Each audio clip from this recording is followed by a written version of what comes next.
How do producers go about finding directors? In case of The Old Way, the director was already attached to the project. His name's Brett Donahue. But we're still choosing the director in that we are choosing to look at the whole package and approving, yes, I like this director. Yes, I like this script. Yes, I want to dive in and work on this project. So in this instance, it wasn't about taking a script and then interviewing multiple directors for the same script. It was about looking at multiple scripts and directors and choosing which combo of script and director made sense to finance. In the case of The Old Way, we liked the script, and with the director, Brett, he was somebody who had worked in lower budgeted films and worked his way up to multi-million dollar films. He'd produced movies himself. So it was very apparent that he just like understood what the challenges are going to be on an independent film set. It's not a studio film. Like if you go over budget, there isn't some magic money machine that you can just draw down money from. There's a finite amount of money out there to make the movie with, especially with a Western, which is expensive. It's period. You know, you have all the period costs, you have horses, you've got action. All that stuff takes time and effort to shoot, and you're kind of doing it out in the middle of nowhere. So all of that is expensive, and it reduces the amount of days that you can shoot. So you needed a director with this particular project that understood those limitations and could get the movie shot. You know, that at the end of the day, like that's one of the big questions we're asking is this director likely to finish this movie? Because folks, some movies don't get finished. You don't hear about them, but movies collapse, lawsuits fly, and they don't get finished, and they never see the light of day, and you don't hear about them because they don't get finished. Or to finish them, you have to fire the director and bring in somebody else, or you know, I mean, there's just all kinds of stuff that happens that isn't really public knowledge for different reasons out of courtesy, like whatever. But the number one thing that you need in a director is the confidence in them personally to finish the movie.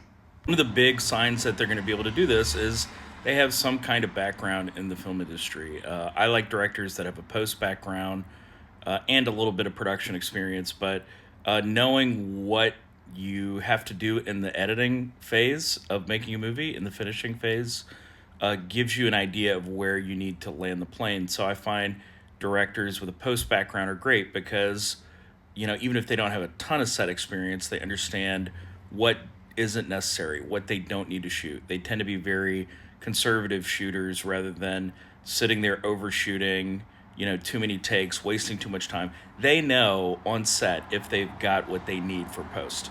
Since you're looking for a director that has half a producer brain, they need the creative skills, personality skills to be a director, but they understand what has to be produced. Because at the end of the day, we're all producing this movie. The PAs are, the ADs are, everybody is producing a movie together.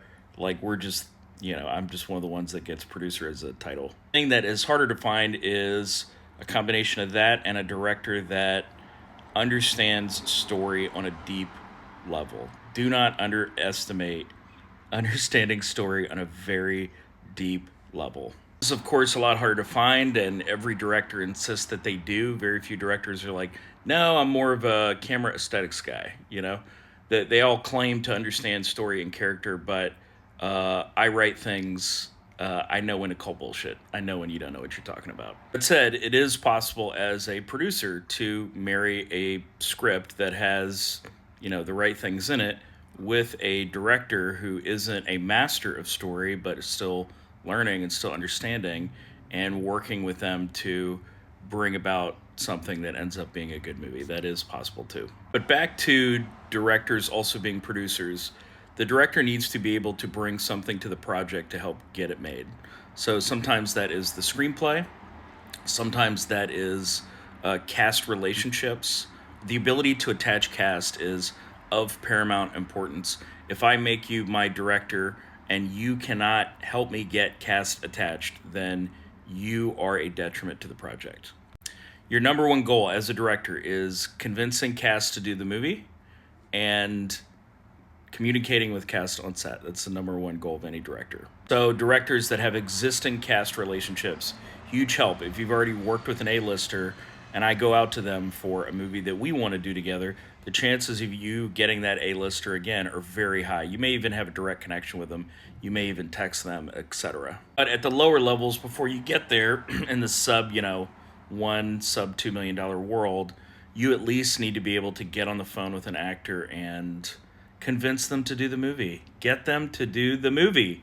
Money is a factor here as well. Once you get to a certain point, you have to offer money and show them that you have the money in place to get the movie made and get the actor attached. However, I have gone out with money and a director and still gotten no's because of the director.